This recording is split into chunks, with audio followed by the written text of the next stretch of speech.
Hello everyone, this is Nexodon, and welcome to another episode of Lord of the Rings Online. Playing Dunane today. This is right after we left off last episode.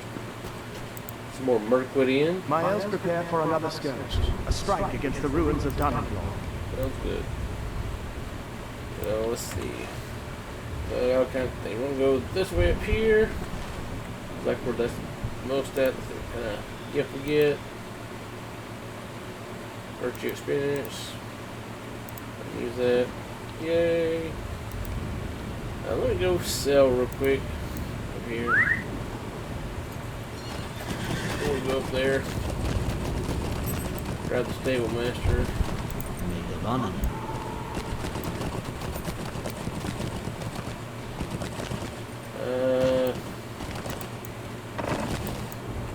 Over here real quick.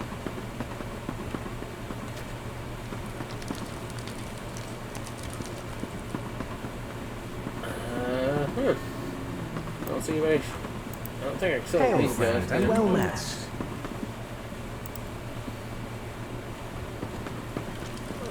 see. Right here. There we go.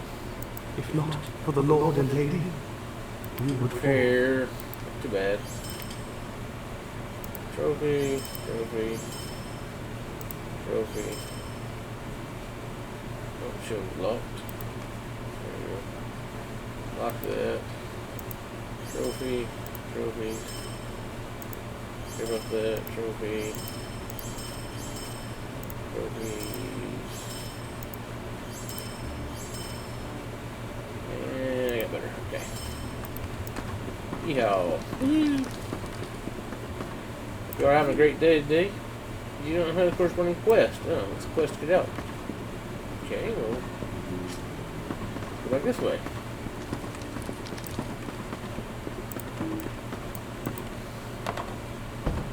Now then, let's get out here and get to work. Go out. Left. What got going here? Do I have to kill condemned villagers? Treasure pile, search for complete. Okay. No? They automatically attack? Yes, okay. Let's see what they're made of.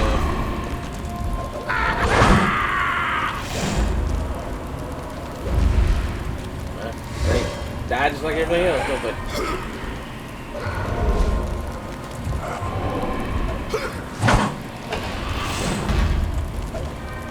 Will do. It's not a big deal. I was gonna say we'd use some hope to get rid of that, but it's not gonna be that big a deal. What D that we got here? Defeat Shades and Rights in Southern Mirkwood. Cool. Got what we get. Alright. Don't care about the Shades, they didn't give us anything. That's good. Up there, do that.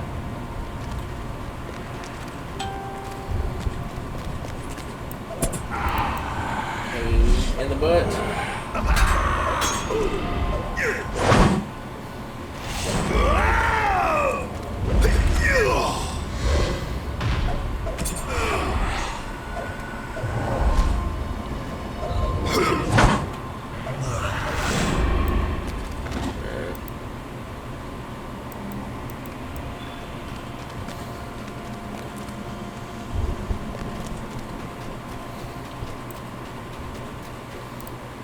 Back on my horse.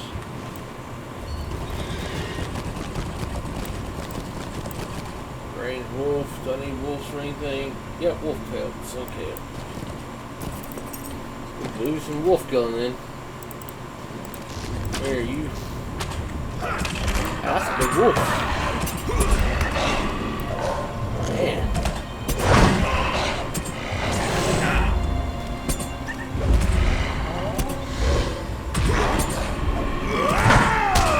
The dwarf can't handle there.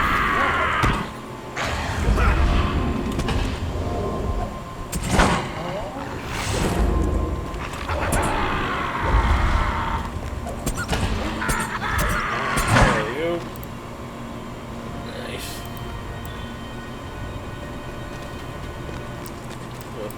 Let's turn our tracker on. Just in case we see some kind of new. We need bats or anything.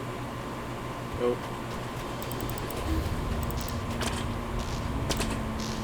Oh, they come together. Oh, let's take that. Have to go back too.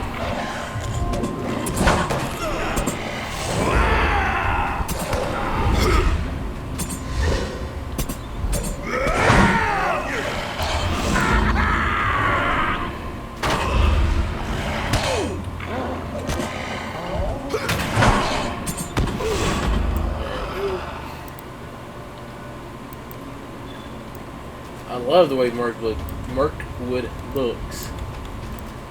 It's all dreary and sad and depressing, just like it is in the books. Because this was the home of Legolas and his family until the evil pushed them back to the very, very north. They're slaves, huh? Yep, you kill 10 of them too.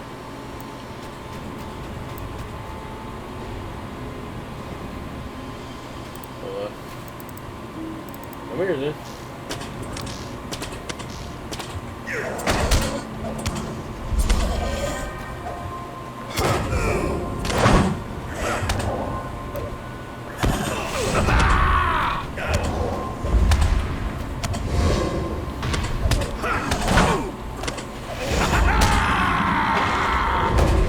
Ugly looking folks.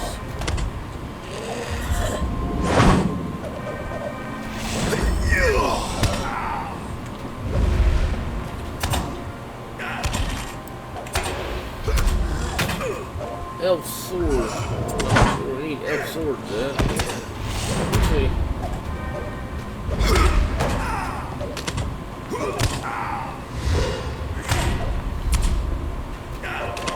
Come on. Go ahead and die.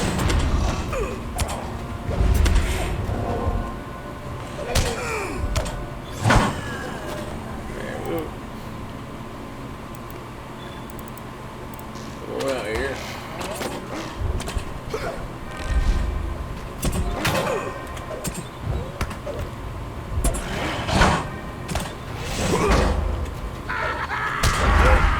After the Lord of the Rings, the Return of the King,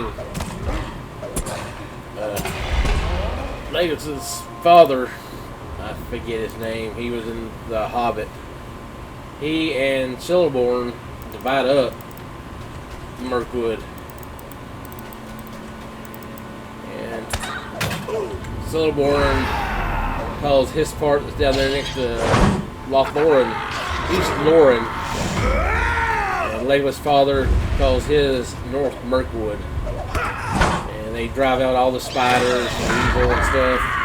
They take it all over. This is after Gandalf and Galadriel and Bilbo and Frodo all take the ship. Oh, what is that? Oh, it's a recall. That's awesome. But you gotta be 64 to use it. Oh, well. That's neat. And then, or it might have been right before it, because Celeborn went with them on the ship too, so it had to be right before that. But, okay. Piles of treasure. Right here. Deed bestowed. What is this? Discover the points of interest. Yep. Why can't I target it? There it is. Oh, lost it. There it is. But now the reason why Gandalf and them left is because after they destroyed the One Ring, all the other rings, they had no power anymore. And so all the stuff they built with the rings, like LotRs and Rivendell and all that stuff, it just faded away. It decayed. And so Elrond and Galadriel and Gandalf, Isildur, and all of them, they left because everything they'd done, everything would work for for thousands of years was just undone. So they decided to go to the west and be with the other elves.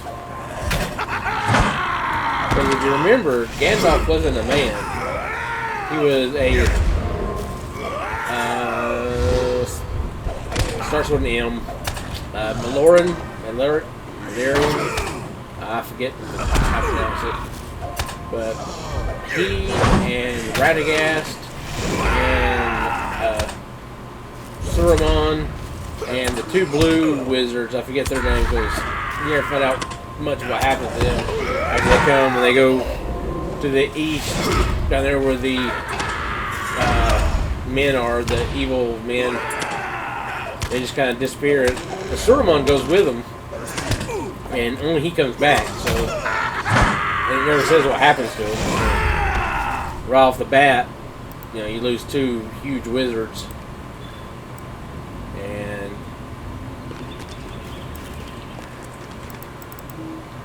the other thing is when Gandalf is given his ring of power, because Gandalf had a ring of power too, Naramor, the Ring of Flames, that the shipwright gave to him,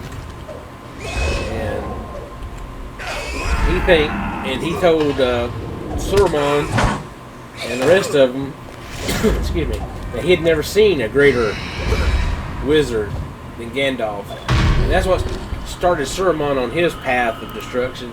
It's because he was afraid that Gandalf was going to try to take over his position as head of the White Council and head of the Wizards Council and all that stuff.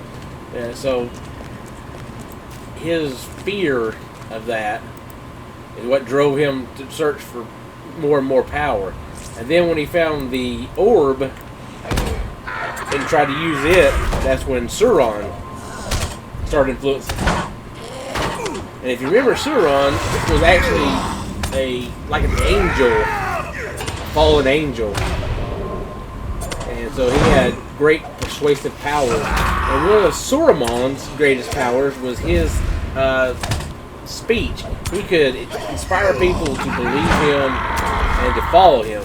Whereas Gandalf, one of his powers was he was able to make people feel safe and secure and rally to his cause. And so that's why a lot of times whenever he got people to follow him and the army to follow him and stuff like that, that's actually why they did, because that was one of his gifts.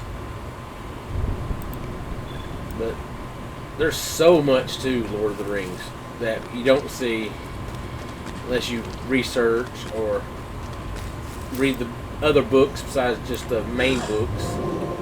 So, I mean, you got the Silmarillion, then you got the ones that come after the books. I forget. The Silmarillion came before Lord of the Rings, and it was a guide to everything before The Hobbit and everything. It's a dry read. It really is. It gets long. I've only read it through one time, and that was I made myself do it just to say I've done it sort of thing, instead of I enjoyed reading it sort of thing. But it's well worth reading, or at least knowing about, if you're really into Lord of the Rings, because it explains so much of why things happen the way they do.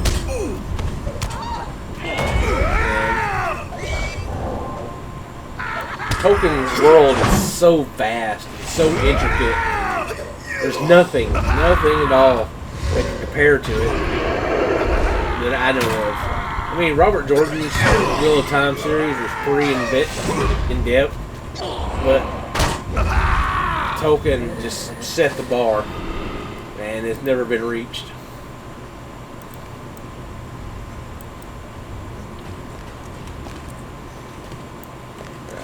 Grab the power trigger.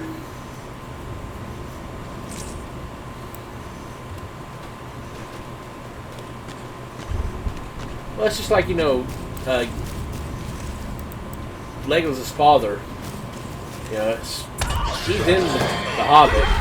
He's the one where I'm not good with remember names, but he's the one, the king in Mirkwood where Bilbo and the dwarves get into the barrels at and float down the river.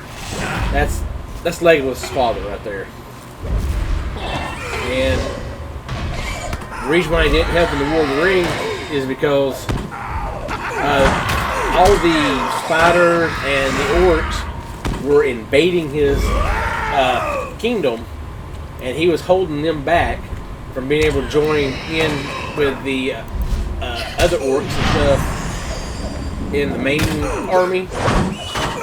And so that's the reason why he wasn't featured in the Lord of the Rings. But if him and his kingdom wasn't there to stop them from combining forces and all that, I mean, they may have lost through Lord of the Rings, the actual war, because the amount of orcs and stuff he killed and kept occupied up there, I mean, would have doubled the size of the army they faced. And like the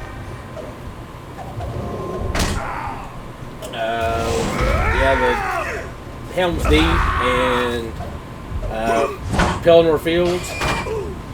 Yeah, Pelennor Fields was a huge battle, even in itself. But just imagine if they had twice that many orcs show up there, I mean.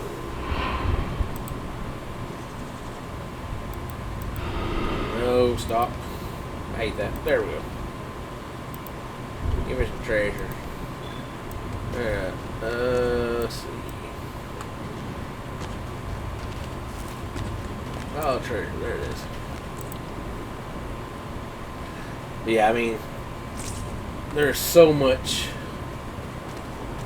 to Tolkien's world that you don't see if you just watch the movies. Another thing is, a lot of the movie stuff, I mean, I don't know. I talked about this before, so no point in beating a dead horse. A lot of people enjoy them, and I'm glad they enjoyed them. I'm glad they got pleasure out of it. And it introduced Lord of the Rings to a lot of people who didn't know about it before. But I still got to defeat the bats too. Oh well, I've been avoiding them. Guess I won't now. But to me, I would have rather them kept to the books a lot more than they did. I mean, I wanted to see Tom Bombadil do it in it. And the way they introduced the Ents and all that is not the way it happened. The Ents had decided they wanted to help the Middle Earth, and they wanted to help everybody rid themselves of the evil of Sauron and the Uruk-hai. But the way it happened in the movie, it's like, nah, we're not going to, and they just happened to, see the orcs doing bad, and that's why they joined. That is not the way it happened. They made a choice, and that may not be a big distinction for most people, but it is for me. They made a choice to help, and that changes their motivations completely, and changes a lot of the story, in my opinion. So I don't know. I don't understand why they changed that for no reason.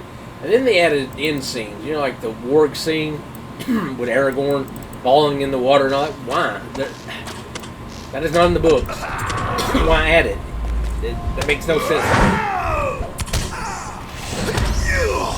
to me. They can't have the time to put in scenes that matter, like Tom Bombadil and stuff like that. But they have time to add in extraneous, scenes where he falls into a river and floats away. I mean, why? If you can't put in the things that are already there, why do you need to do that? I mean, cut that crap back. Don't even put that crap in there, first of all, and put the rest of the story in there. But anyway, that's just my feelings on it.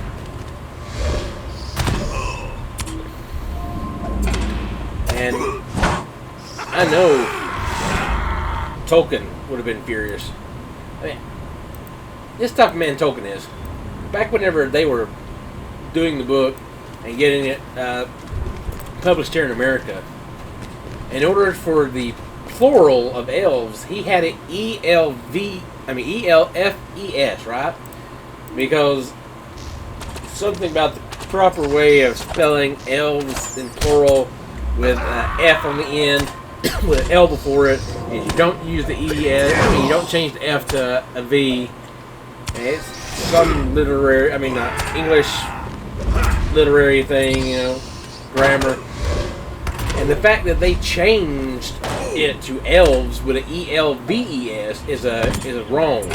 And he tried to sue the publishers to keep his book from being published now because they changed it and it made him so mad. That's right, he tried to sue his own publisher that was publishing his book to keep a grammar error from being included in his book. That's how serious he was about it. And the fact that Peter Jackson changed his story would have just, it would have been good.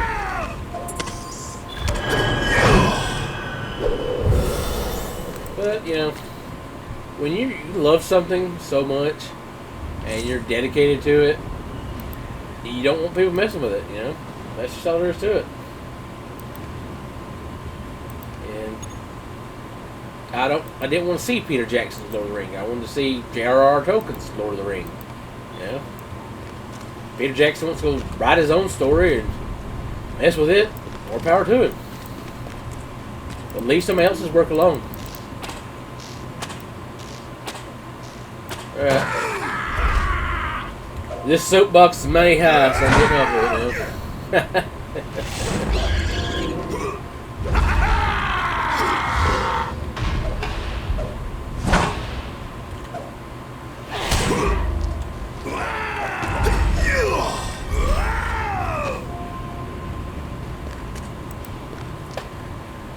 So, piles of treasure. There's nothing of value here. Come here, bat. Come here, bat. Now we need to kill 6 more bats. Kill 5 more slaves. Kill 9 more wolves.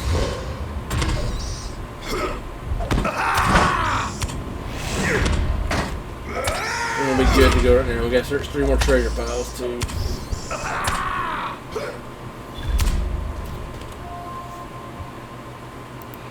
Now, did I get 6? Are these not counting? Huh.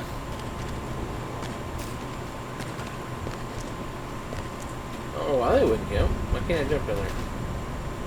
Nope, can't jump on that. Yeah, a little shrieker. Oh, we want to kill that bat. Maybe, yeah, okay. It's the ruined bat, not those bats over there. Gotcha.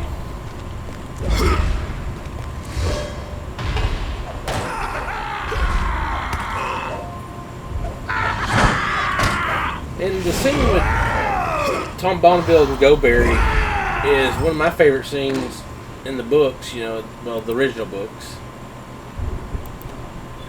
Because it shows that even though there's super powerful people in the world, that they can't solve everything. They have to have help from other people. There isn't just cure-all. It's like, Gandalf and the wizards and everything. Yes, they were super powerful and lived thousands of years. But even they couldn't do everything by themselves. And Tolkien really captured, those kind of messages and themes very well in his writing. That no matter how big you are, you can't do everything by yourself. You got to have, quotation marks, the little person to help you.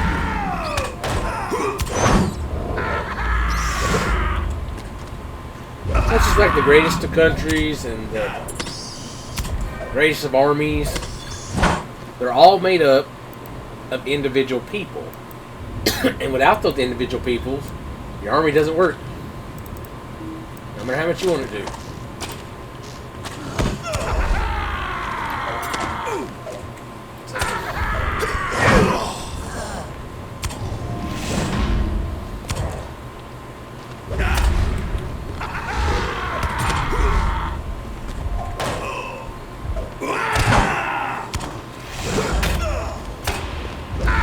Besides Lord of the Rings and The Hobbit, there's many more books.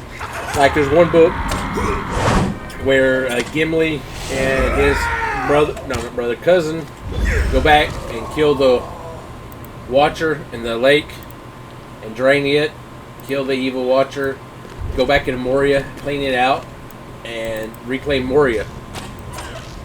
It's a pretty good story. Sam and Pippin went with him, and maybe Sam. I don't remember if Sam went or not, but I know Merry and Pippin did. And yeah, it was awesome read too. Because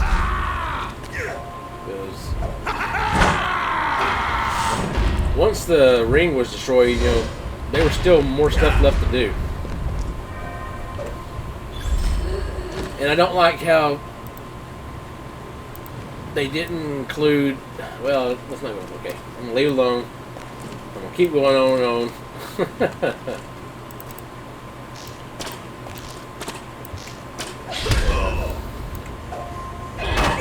did I say? I love the movies. I love the books. Excuse me. I love the books. I didn't love the movies. Sure, the movies had some good scenes in them. They had some great acting. I have no complaints whatsoever for any of the acting in the movies. It was spot on. Loved it. It was just the directing. That was it. That's the only problem I ever had with it. The directing. The choices he made.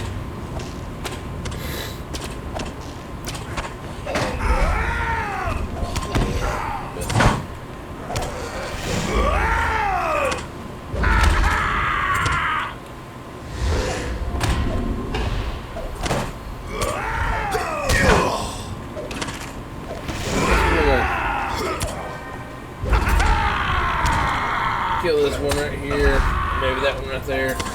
And I've rambled on long enough for an episode.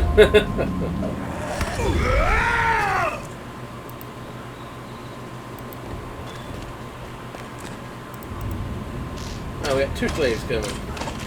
Well, go ahead. Let's see. We need.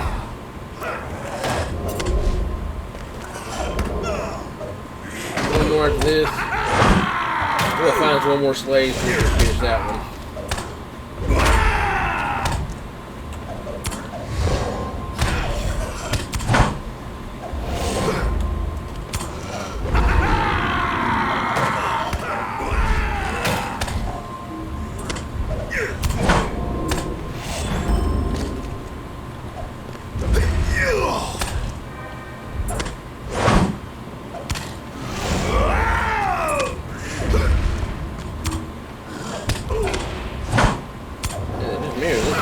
God, it takes forever to kill.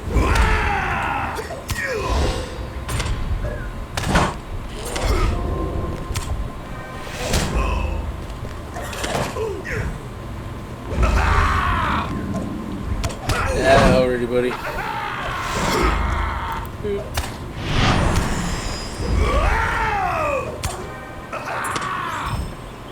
There we go.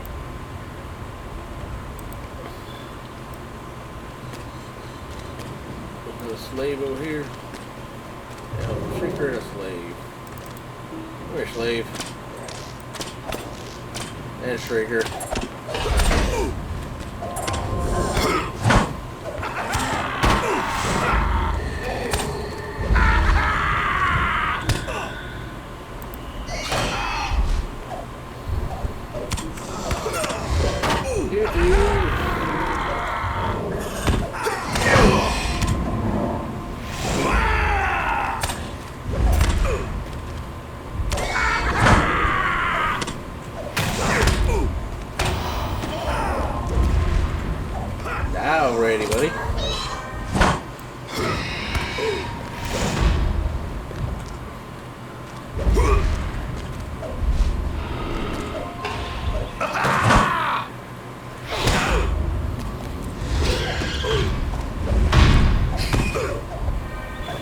There we go.